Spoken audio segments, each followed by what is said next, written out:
Hola, ¿qué tal están? La percepción. En este vídeo ofrezco algunos comentarios sobre la cuestión de la percepción, que es un tema que está dentro de la psicología y también dentro de la filosofía, podemos decir. La percepción es un proceso mediante el cual organizamos, estructuramos e interpretamos los estímulos captados por nuestros sentidos, dotándolos de significado. La percepción, por tanto, no es un registro mecánico de los estímulos impuestos por el mundo físico, sino que está condicionada la percepción por factores subjetivos tales como experiencia, cultura y también por nuestros esquemas cognitivos. A partir de ahora comentaré un texto o dos. El primer texto es de Diane Ackerman, Una historia natural de los sentidos, de la editorial Anagrama, año 2000, páginas 289-290, publicado en Barcelona. Y hay otro texto también interesante de Rosenbach, Psicología biológica, de la editorial Ariel, del año 2001, de la página 257. En el primer texto, el de Ackerman, dice la autora: ¿sin luz podríamos ver algo? ¿Podría existir la vida sin luz ni agua? Es difícil imaginársela sin luz. Se necesita muy poca luz para estimular el ojo. Basta una vela encendida a 15 kilómetros de distancia.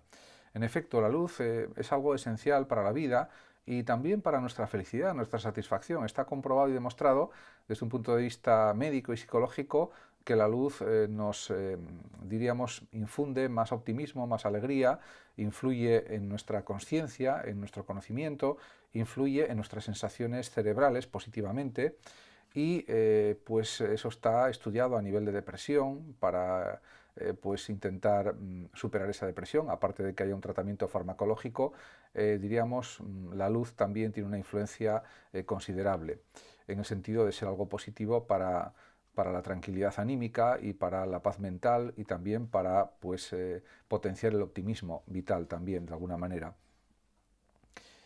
Por otra parte, se puede decir, como señala Diane Ackerman, que hasta a los ciegos de nacimiento les afecta la luz, porque aunque no la necesiten para ver, la luz también nos influye de otros modos.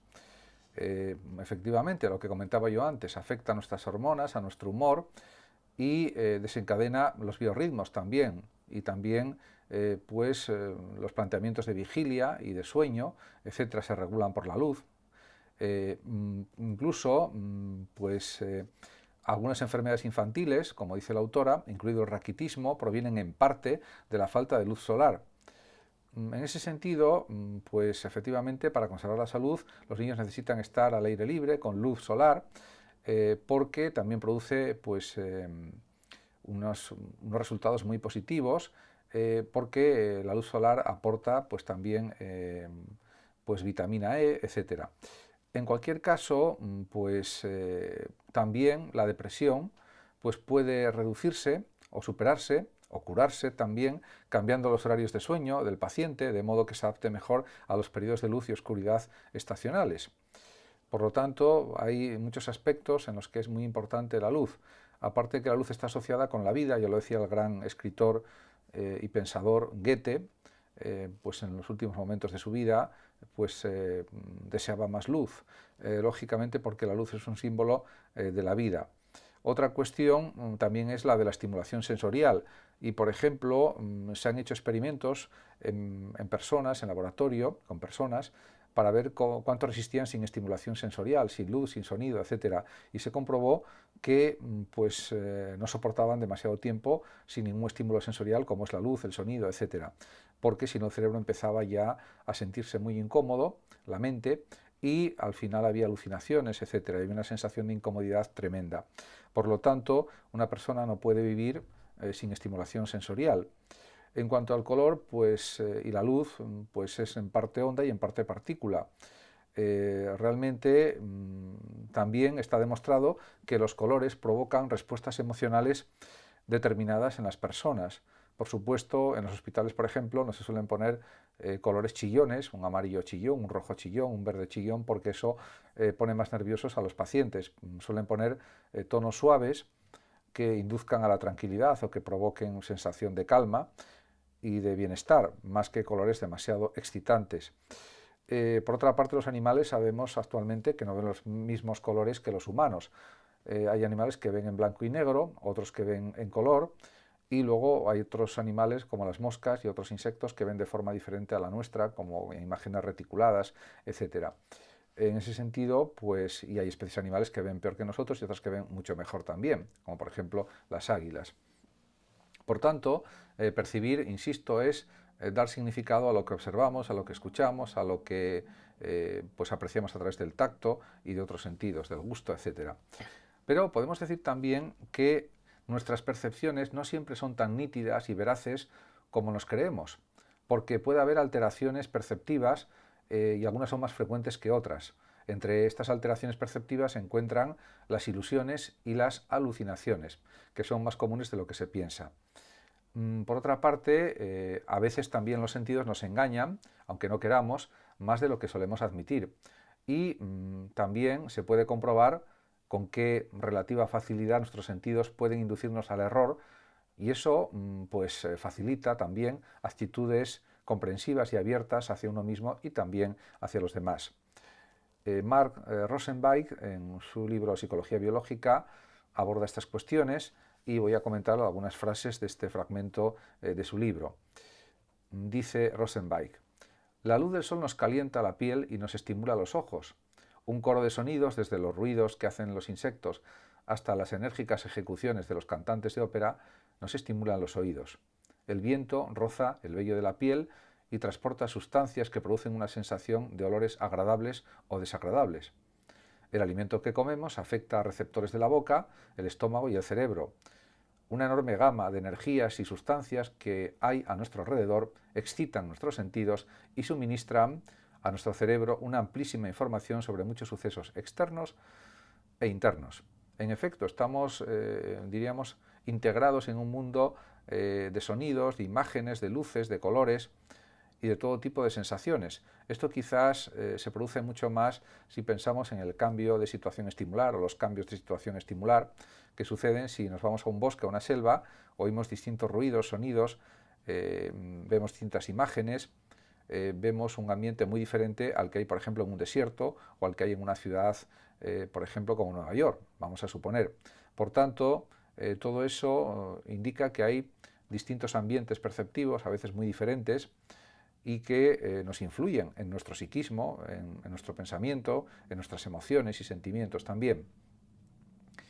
También señala Mark Rosenweig lo siguiente: el éxito de un animal, incluido el ser humano, en la resolución de las tareas de supervivencia depende de su capacidad de construir representaciones fiables de algunas características físicas de su entorno. En muchos casos, sin embargo, los sistemas sensoriales no se limitan a reproducir y reflejar de modo pasivo y servil los estímulos que les llegan, sino todo lo contrario. El éxito evolutivo exige mucha atención selectiva. Para cualquier especie, los sistemas sensoriales construyen solo representaciones parciales y selectivas del mundo. En efecto, la visión que tiene una mosca del mundo es muy diferente a la que tiene una persona, aunque genéticamente no somos tan diferentes las moscas y los humanos, sino que somos más parecidos de lo que se podría suponer o pensar. Pero la percepción también de un camaleón o de un león o de cualquier otro animal pues es claramente diferente de la humana, y no digamos ya también de las especies de reptiles, de aves, etcétera, porque su capacidad perceptiva pues se dirige hacia lo que necesitan para la supervivencia y tienen por tanto una atención selectiva que está mediatizada o condicionada por sus órganos sensoriales, o al revés. Diríamos que la especie animal tiene un tipo de receptores sensoriales que están en relación con su capacidad de sobrevivir, y por eso tienen distintos órganos y reciben distintos tipos de estimulaciones. En ese sentido, tienen puntos en común, por supuesto, con la especie humana, especialmente los simios, los monos, pero los chimpancés, que son los más parecidos a nosotros, los gorilas, los orangutanes y otros tipos de monos, pero realmente hay pues una atención selectiva, como ya he comentado. Por otra parte, también es verdad que los seres humanos recibimos numerosísimos inputs sensoriales, como señala también Rosenweig, que llegan al cerebro, pero que no proporcionan simplemente imágenes en la cabeza, a menudo impulsan al individuo a actuar, porque las imágenes también producen sensaciones, emociones, sentimientos, pensamientos que nos mueven a actuar. Por ejemplo, podemos considerar el caso sencillo de un sonido que se produce de repente. Volvemos automáticamente los ojos hacia la fuente del sonido. Es una reacción instintiva, natural y lógica. Por otra parte, también es verdad que hay algunos movimientos que no están provocados o desencadenados directamente por sucesos sensoriales, sino que reflejan programas intrínsecos de acción, y estos quizá impliquen a inputs sensoriales solo como moduladores. En efecto, en muchos casos, los sucesos sensoriales modulan nuestros pensamientos, lo que queremos hacer, lo que queremos decidir, los proyectos que tenemos, etcétera, porque calculamos si eso va a ser posible o no, etcétera, etcétera. Por lo tanto, algunos movimientos no proceden de los inputs sensoriales, sino que proceden de nosotros mismos independientemente de los inputs sensoriales. Por lo tanto, también a veces, por ejemplo, si pensamos en los datos de la física, por ejemplo, la distancia a la Luna es de unos 390.000 kilómetros desde la Tierra. Sin embargo, para el cerebro visual es como si fuera unos centenares de metros, porque vemos a la Luna bastante grande en el cielo relativamente. Pero ese cerebro visual se engaña a sí mismo porque la realidad la sabemos de manera científica, la distancia real a la que está la Luna de la Tierra. Por otra parte, es evidente también que los sistemas perceptivos no están siempre de acuerdo con nuestra capacidad racional. Y por eso, aunque sea algo muy emocionante ver al Sol y la Luna como si estuvieran mucho más cerca de lo que están, en nuestra capacidad de raciocinio nos dice que eso no es cierto y que están muchísimo más lejos de lo que aparentemente vemos. De hecho, el Sol, por ejemplo, que es una estrella de tipo medio, está aproximadamente a unos 150 millones de kilómetros de la Tierra, pero cuando lo vemos en verano, el Sol, diríamos, con su plena luz, con su fulgor, con su fuerza tremenda, la que tiene en el verano, por ejemplo, en los meses de julio, vamos a poner julio, agosto, pues parece algo increíble en cuanto a su cercanía aparente, pero realmente no está tan cerca como suponemos, porque además si estuviera tan cerca como aparentemente lo vemos, pues nos quemaría totalmente, nos destrozaría el planeta, y eso pues no sucederá hasta dentro de unos 5.000 millones de años, según dicen científicos rusos, otros dicen que dentro de 1.000 millones de años, en fin, el arco de tiempo es bastante grande, vamos a poner que unos 5.000 millones de años aproximadamente. Como se puede ver, la percepción pues está también condicionada por nuestros sistemas de lenguaje, por nuestras palabras, y, por ejemplo, podemos preguntarnos distintas cosas sobre la percepción. Por ejemplo, podemos preguntarnos si podemos tener sensación de todo, o nuestra capacidad de recibir estímulos es limitada. Pues razonando la respuesta, yo diría que nuestra capacidad de recibir estímulos es limitada porque la agudeza de nuestros sentidos también lo es, y por lo tanto hay animales que perciben otras percepciones diferentes, unos sonidos diríamos que son inaudibles para nosotros, y eso es la realidad. Aparte que nuestra vida también es finita, también tenemos periodos de sueño, con lo cual eso limita la capacidad de percibir lo externo, por ejemplo, y en ese sentido pues hay limitaciones. Eso no significa que la capacidad perceptiva de los seres humanos no sea muy grande, sea enorme, sea inmensa, pero que sí tiene unos límites también. Podemos preguntarnos también si percibimos el mundo tal y como es.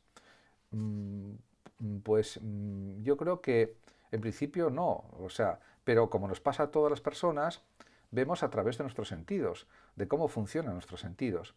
Si funcionaran de otra manera, veríamos las cosas de otro modo, lógicamente. Y, por supuesto, percibir es sobre todo recibir sensaciones, estímulos sensoriales que luego sabemos entender y darles un significado correcto, coherente, con lo que representan. También nos podemos hacer otra serie de preguntas, por ejemplo, si pensamos, si tuvieras que renunciar a un sentido, ¿cuál elegirías? Si pudieras conservar un solo sentido, ¿cuál sería? Es una pregunta muy complicada, muy compleja, porque todos los sentidos son muy importantes.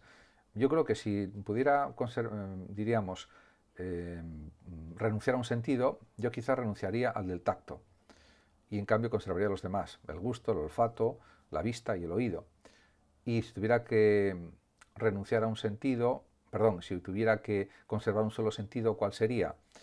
Pues quizás sería la vista, porque es el sentido por el que nos entra más información. En segundo lugar estaría el oído, Pero bueno, eso son unas simples suposiciones, pero por supuesto estas cuestiones se puede opinar de forma diferente y no quiero considerar que sea algo definitivo, es simplemente un juego pensando qué sentido diríamos conservaríamos como el más importante de todos y de cuál prescindiríamos como el menos importante y significativo para nuestra vida de todos.